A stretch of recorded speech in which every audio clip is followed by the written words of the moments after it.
Assalamualaikum warahmatullahi wabarakatuh.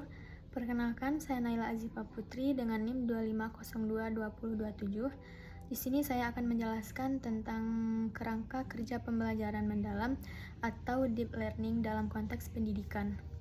Khususnya kaitannya dengan pembelajaran yang bermakna bagi peserta didik.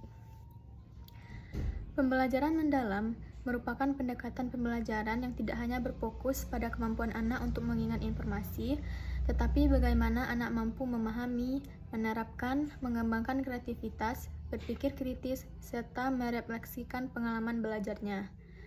Dalam pembelajaran mendalam, anak tidak hanya menjadi penerima informasi dari guru, tetapi menjadi subjek aktif yang membangun pengetahuannya melalui pengalaman belajar. Berdasarkan gambar kerangka kerja pembelajaran mendalam, terdapat beberapa bagian penting yaitu kerangka pembelajaran, pengalaman belajar, prinsip pembelajaran, dan dimensi profil lulusan. Yang pertama ada kerangka pembelajaran. Kerangka pembelajaran dalam deep learning berfokus pada bagaimana guru menciptakan proses belajar yang sesuai dengan kebutuhan peserta didik. Dalam kurikulum Merdeka, pembelajaran diarahkan agar lebih berpusat pada anak atau child-centered. Artinya, guru bukan lagi menjadi satu-satunya sumber pengetahuan, tetapi berperan sebagai fasilitator yang mendampingi anak dalam menemukan dan mengembangkan potensinya.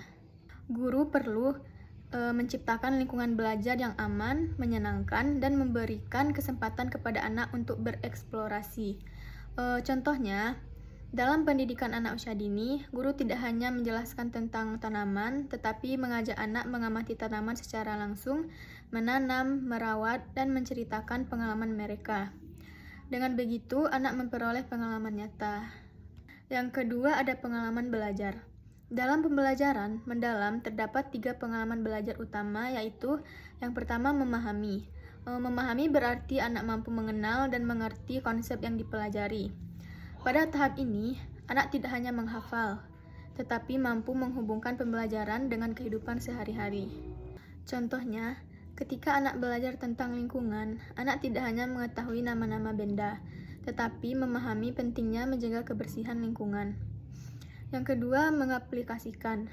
Mengaplikasikan berarti anak mampu menggunakan pengetahuan yang sudah diperoleh dalam situasi nyata. Misalnya, setelah belajar tentang kebersihan, anak mampu menerapkan kebiasaan membuang sampah pada tempatnya. Yang ketiga, merefleksikan, yaitu berarti anak mampu melihat kembali pengalaman belajarnya dan memahami apa yang sudah dilakukan. Dalam pendidikan anak usia dini, refleksi dapat dilakukan dengan kegiatan sederhana seperti guru bertanya, apa yang kamu pelajari hari ini? Dan apa yang paling kamu sukai dari kegiatan tadi. Hal ini membantu anak mengenal proses berpikirnya sendiri. 3. Prinsip pembelajaran mendalam.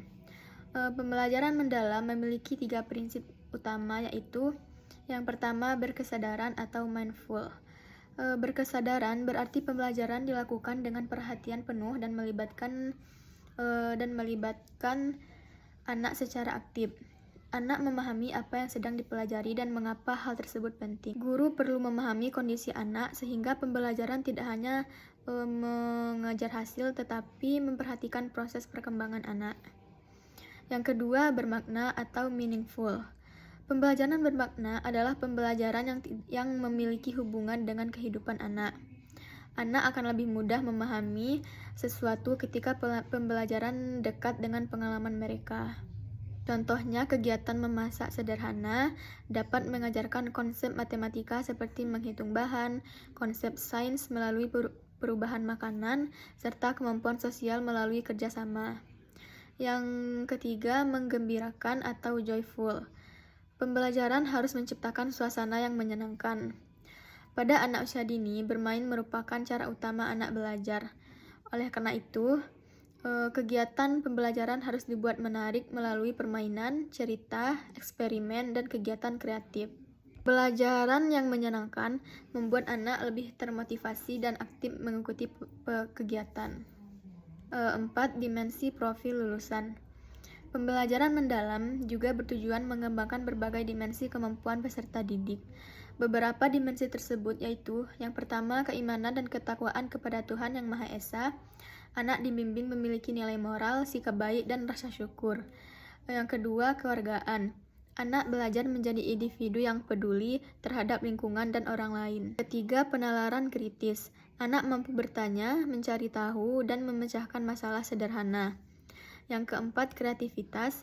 Anak mampu menghasilkan ide dan karya baru melalui kegiatan belajar. Yang kelima, kolaborasi. Anak mampu bekerja sama dengan teman. Yang keenam, kemandirian. Anak belajar melakukan sesuatu sendiri dan bertanggung jawab. Yang ketujuh, komunikasi.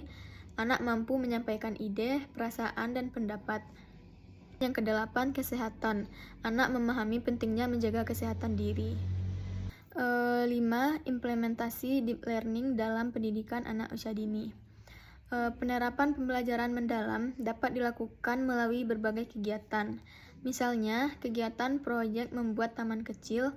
Dalam kegiatan tersebut, anak dapat mengenal jenis tanaman, bekerja sama dengan teman, belajar bertanggung jawab merawat tanaman, mengembangkan kreativitas, dan memahami hubungan manusia dengan lingkungan. Kegiatan tersebut tidak hanya memberikan pengetahuan, tetapi juga membentuk karakter dan keterampilan anak. Berdasarkan penjelasan tersebut, dapat disimpulkan bahwa pembelajaran mendalam merupakan pendekatan yang membantu anak belajar melalui yang lebih bermakna. Guru berperan sebagai fasilitator yang menciptakan pengalaman belajar sesuai kebutuhan anak.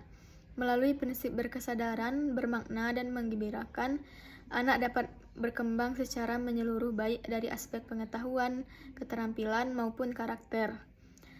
Dalam pendidikan anak usia dini, pembelajaran mendalam sangat penting karena masa usia dini merupakan masa pembentukan dasar perkembangan anak.